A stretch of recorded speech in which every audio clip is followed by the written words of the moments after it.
Boa noite. Opinião em Debate desta noite tem como tema os planos de saúde odontológicos e os cartões de descontos e temas ligados à odontologia. Para tanto, estão em nossos estúdios os seguintes especialistas. Doutora Shirley Ferreira Silva, ela é presidente do Sindicato dos Odontologistas no Estado de Goiás. Dr. Jean Jacques Rodrigues, ele é secretário do Conselho Regional de Odontologia de Goiás. E o Dr. Sebastião Natal de Oliveira, que é gerente de fiscalização do PROCON estadual e advogado. Está até ali com o brochezinho da OAB, né? Não, do PROCON. É do PROCON esse? Esse é. Eu de longe não enxergo bem, porque o da OAB parece um pouco, né? Parece. As cores parecem. Então, ele está vestindo a camisa do PROCON. Eu pensei que era da OAB. Bom, os nossos telespectadores podem e devem participar pelos seguintes telefones: 3201-7688 e 3201-7708, que vão estar aí permanentemente na telinha. Bom, quero começar aqui, até no intervalo estava dizendo a doutora Shirley, que eu, depois de muito tempo, me foi oferecido um plano odontológico, ao qual a minha empresa se filiou, com os funcionários todos, e que me pareceu extremamente razoável, porque eu tenho como hábito, sou da geração, tenho como hábito ir ao dentista, que ninguém não vai, só quando o dente dói, né? E eu tenho o hábito de ir sempre. E nesse plano, eu até cito, do núcleo odontológico, deve ter muitos, esse é um que eu participei, R$20 por pessoa por mês, quer dizer, eu e minha esposa pagamos 40.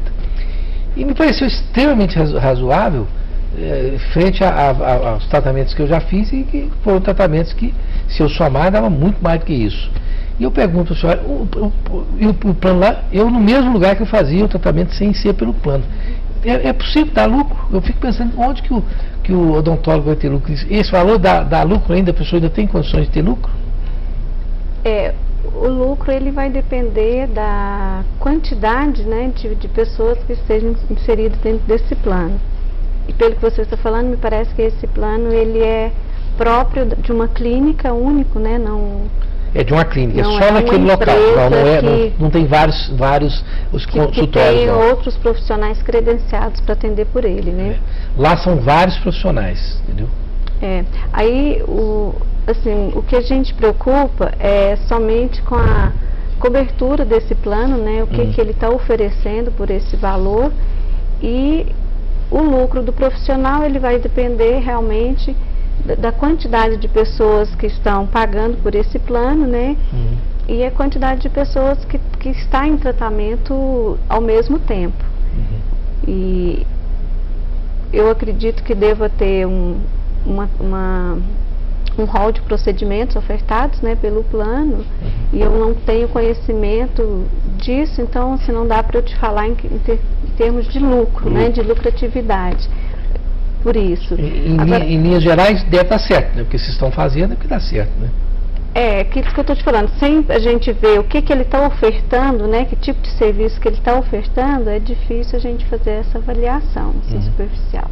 Agora, doutor Jean Jacques Rodrigues, o senhor que representa o Conselho Regional de Odontologia, eu estava lendo a estatística que eu coletei na internet, 47,3%, qualquer coisa do gênero, mas, ou seja, mais do que 47% dos odontólogos do país estão ligados a algum plano odontológico.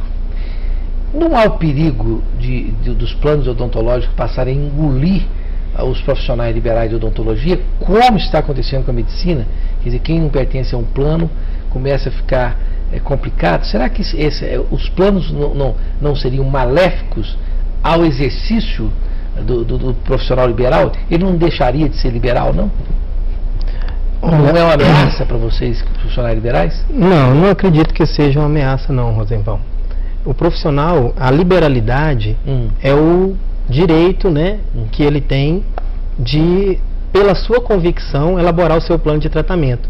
E ele vai ter uma certa limitação, porque ele vai elaborar esse plano dentro do rol de procedimentos do plano, né? Então isso vai limitar um pouco o trabalho do profissional, que poderia estar ofertando ou sugerindo formas diferentes de tratar o paciente.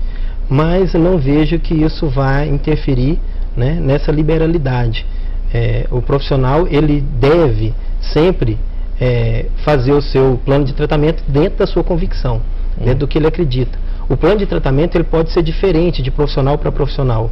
O que tem que ser sempre igual é o diagnóstico do problema do paciente, né? Da doença. Esse tem que ser único. Agora o plano de tratamento ele pode ser divergente, cada um dentro da sua convicção, e aí ele vai ser limitado pelo rol de procedimentos do plano.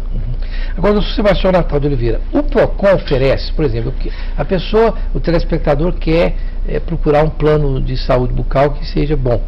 O PROCON tem lá a lista dos planos que, por exemplo, tem mais reclamações no PROCON. Essa lista é disponível ao público assim facilmente, não? Sim, o consumidor hoje que ele tem acesso à internet, ele pode acessar o site do PROCON. Nós temos lá os 50 fornecedores mais reclamados e tem também um link que ele pode consultar o fornecedor específico, quantas reclamações tem, no volume, qual tipo de reclamação que tem.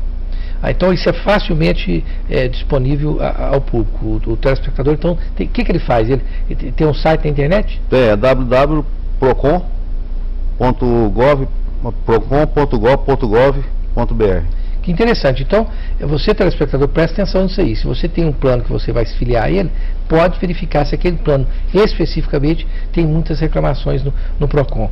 Agora, doutora Chile, incomoda muito as pessoas o fato de, na odontologia, por exemplo, não ter, o odontólogo pode fazer todos os procedimentos. Ele pode fazer um procedimento, me corrija se eu estiver errado, ele pode fazer um procedimento que ele não foi especificamente feito uma pós-graduação naquilo, quer dizer, ele pode fazer todos os procedimentos, mesmo que ele não tenha sido especificamente treinado para fazer aquele procedimento. Isso não é ruim, não? Porque se o sujeito não sabe direito fazer, por exemplo, um tratamento de canal, ele faz, mas não é especialista em canal. Não seria o certo ter a especialidade, a pessoa ser especialista, não? A necessidade em si não, porque pelo nosso código de ética, né, todo profissional que saiu de uma universidade, de uma faculdade de odontologia, ele está apto a fazer qualquer procedimento dentro da área. É claro que existem alguns procedimentos que são que requer mais estudos, mais conhecimentos na área, né? Algum tipo de cirurgia, como a cirurgia bucomaxilofacial, que você precisa realmente ter uma residência, né? Um aperfeiçoamento maior. Agora, eu acredito que isso vai muito mais assim do caráter de cada profissional. Eu vi uma vez uma entrevista no Jô Soares de um médico dizendo isso e eu concordei 100%, que ele dizia o seguinte, que o que faz um bom profissional, 90%, é o caráter da pessoa. Por quê? Porque se ele tem uma índole boa, se é um profissional de princípio, ele vai seguir todas as suas normas éticas e nunca vai fazer ou propor para um paciente um procedimento que ele não está apto a fazer. Né? E aí existem os cursos de especialidades que o profissional que queira se especializar em determinada área está aberto e ele pode estar oferecendo aos colegas e aos seus pacientes já adquiridos uma bagagem maior em certos procedimentos. Mas o profissional, ele pode sim fazer qualquer procedimento sem ser especialista.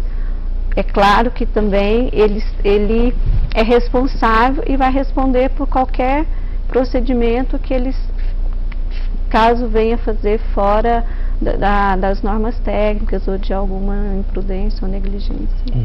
Agora, doutor Jean Jacques, eu verifiquei isso com vários odontólogos. Eles me disseram o seguinte, que algumas resinas usadas, as resinas que são resinas ultramodernas, algumas que são oriundas inclusive de pesquisas da NASA, pesquisas espaciais, que descobriram certas resinas que estão sendo usadas na odontologia, são coisas caríssimas e importadas.